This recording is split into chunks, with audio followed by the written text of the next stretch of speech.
Welcome to the 25th tutorial in Python. Today we'll be diving deep into a topic known as list processing. Hello everyone, it's me Sairam and I will be your host for today.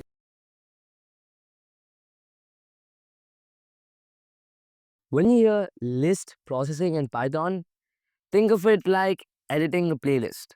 You might want to skip certain songs, boost the volume on others, or rearrange everything. That's exactly what we're doing with data changing, filtering and organizing items in a list with clean, efficient code.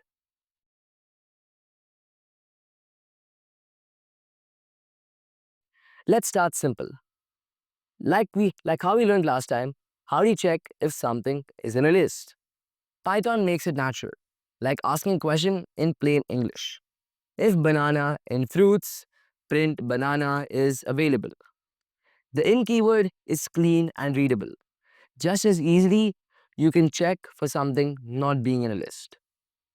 Now, when you run it, banana is available. Now we're going to move on to checking whether something is not in a list. Over here, we modify the in a little bit. We put a not before it. These are great for conditionals and filters. Conditionals meaning if and else. When you run it, as you can see, no kiwi here. We're going to be using this shortly.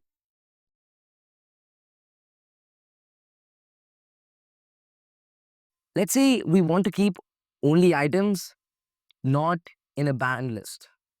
Over here, our inventory is filled with sword, a potion, an apple, and some poison.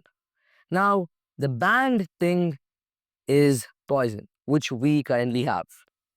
So, but our safe items are these items. Item for item in inventory if item not in banned. Now, when we print our usable items, you can see it prints sword, potion, apple. Here we're saying for every term in inventory, include it only if it's not in the banned list. This is clean, readable, and super fast, even for big lists.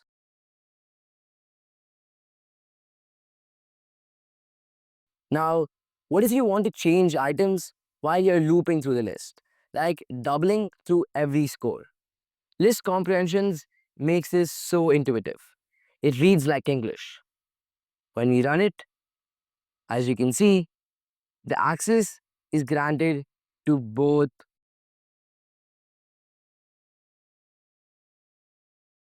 Back to in and not in. These aren't just for if statements. You can use them to build new lists dynamically, whether you're filtering logins, while listing content, or skipping banned words. These operators make list filtering expressive and powerful. As you can see, in the database, we have admin, guest, and user, but only admin and user allowed. Over here, name for name in it in data if name in allowed. As long as the names are in data and as long as the names are allowed, then only are they allowed to get access. As you can see, it says admin and user.